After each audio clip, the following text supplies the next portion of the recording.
Magandang hapon po sa kanila lahat, sa mga kapwa kandidato, sa ating kumpare, sa mga panauhin, sa ating mga magulang. Magandang hapon po sa kanila lahat. Ito po ang inyong kaibigan, ang inyong mga maglingkod, Roy Padilla Jr., dati niyong congressman, dati niyong gobernador, dati rin po ninyong vice governor. Ang inyong pong kaibigan, nakapalaban ngayon bilang vice governor. But allow me to explain or inform yung pong mga hindi pa nakakakilala kung sino si Roy Padilla Jr. Ano po? Si Roy Padilla Jr. po, 10 taon na inyong naging gobernador at nung ako po ay naupo mula po noong February 2, 1988 hanggang January 30, 1998. At nung pong panahon na yun, lalawigan po ng Camarines Norte, ay pwede po natin masabing napakaganda, napakaayos. Ang lalawigan po ng Camarines Norte nung panahon na yun, ang pananabi po natin ng Camarines Norte, nang makupo ang inyong lingkod, wala pa po 100 milyon, isang taon. At nakapupuhay po ba, hindi pa ako nagkakamali, wala pa pong 300 milyon. Pero sa loob po ng 10 taon, ang aking paglilingkuran, nakapag-aayos po tayo ng 34 na tulay, nakagawa po tayo ng 18 eskwelahan, nakapagbigay po tayo ng hanap buhay, meron po tayong small scale loan assistance program, meron po tayong medium term loan assistance program, meron din pong long term assistance program na binibigay po natin sa mga pinapautang natin at sa mga gusto magnegosyo sa loob ng lalawigan ng Camarines Norte. At sa loob ng panahon po, panahon po lang bilang gobernador, ang kanya pong lingkod, ang kauna-unahan na naging Hall of Famer ng DILG as most outstanding governor sapagkat maganda po ang Clean and Green project ng provincial government during that time. Ang isa po pinagmamalaki o pinagyayabang ng inyong mga lingkod bilang karangalan na hindi nila sa lalawigan ng Camarines Norte ay nakakupo pagkalooban ng Medal of Excellence ng Konrad Adenauer Foundation. Ano po yung Konrad Adenauer Foundation?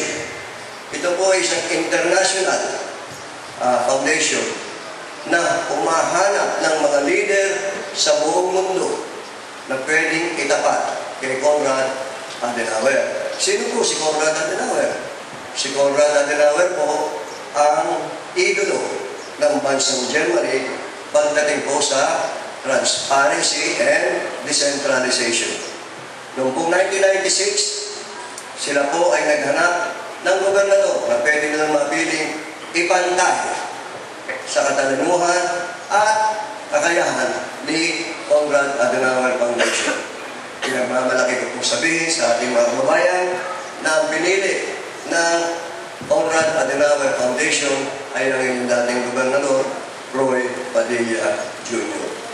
At tayo po ay ipinalaban sa buong Asia, 21 countries na pinakamagaling na gobernador sa Pilipinas ng panahon na yun. Nang panahon po na yun, ang nakakupo po ba? Ito po ay walang makakapagpasmali na Camarines Norte. Wala pong iniwan ng utang sa bangko.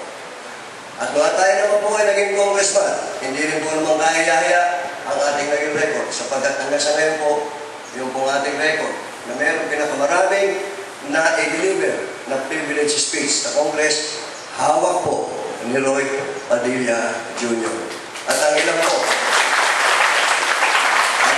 sa ating mga privilege speech na binigyan ng pansin ng ating Pangulo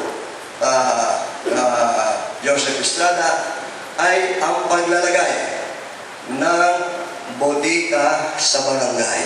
Hanggang ngayon, pinakikinabangan pa po yan ng ating mga kababayan. Nang maging vice governor po ang inyong lingkod, medyo nabitin po. Talaga pong pwede kong sabihin na nung naging vice governor si Padilla, kahit anong ganda meron po sa aking kaisipan, hindi ko po nagawa, hindi ko na ipagpatuloy. Dala ng pangangailangan ng kasangga. Hindi ko po kabarkada ang gobernador, hindi ko po kabarkada ang mga bukal. Kaya maski po ako bilin, kaya po ako bumabalik upang maituloy ko o maipagpatuloy ang reforma na gusto ko pong mangyari sa sangguniang panlalawigan. Pero kung meron po ako nagawa siguro konti lang. Kung pwede ko po ipaliwanag, noong panahon ay niyo pong lingkod Vice Governor, nagmukna po ng pautang ang gobernador ng 300 milyong piso. Sa pamamagitan po ng inyong lingkod, sa maliit kong pamamaraan, pinilit ko po na mapigil ang pangungutang na yan ng 300 milyong piso. Awa naman po ng Panginoon Diyos, dala ng matalinong pamamaraan, hindi po natuloy yung pangungutang na yan. Ang inyong pong lingkod ngayon po, tumatakbong Vice Governor, katangangin po Gobernador, ay dati kong kalaban sa politika. Dati kong pong kalaban, dati siya, pag ako nasa kaliwa, siya nasa kanan. Pag ako nasa kanan, siya naman po nasa kaliwa. Ang tinutukoy ko po ay si Renato Unico Jr. Nagkaroon po kami ng pag-uusap at doon po sa aming pag-uusap, nagkaroon po kami ng pagkakasundo na isaayos ang lalawigan ng Camarines Norte. At ito po ang aming alikain, ang aming layunin. Kung papalarin po, siguro po ang Vice Governor, ang trabaho po ng Vice Governor ay institute and exercise, check and balance. Ano po yun? Siguruhin ang umumog ng programa ng national government o ng provincial government through the executive office ay tama. Tama ang pananalapi, tama ang implementasyon. Sa akin pong naging karanasan, dati na po akong gobernador, dati na po akong congressman, dati po akong vice governor, palagay ko po, kaya-kaya ni Padilla ang maging vice governor. Yung po lang ang masasabi ko sa pahang oras na ito, hindi ko na po tatapusin yung labing 2 minuto. Kasi sabi po ni Erap, less talk, less mistake, no talk, no mistake. Pero kung meron po mga lalabas na issues sa mesa, handa po ang inyong likod, makipagtalakayan, mas kanino, mas saan. Maganda nga po sa kanila.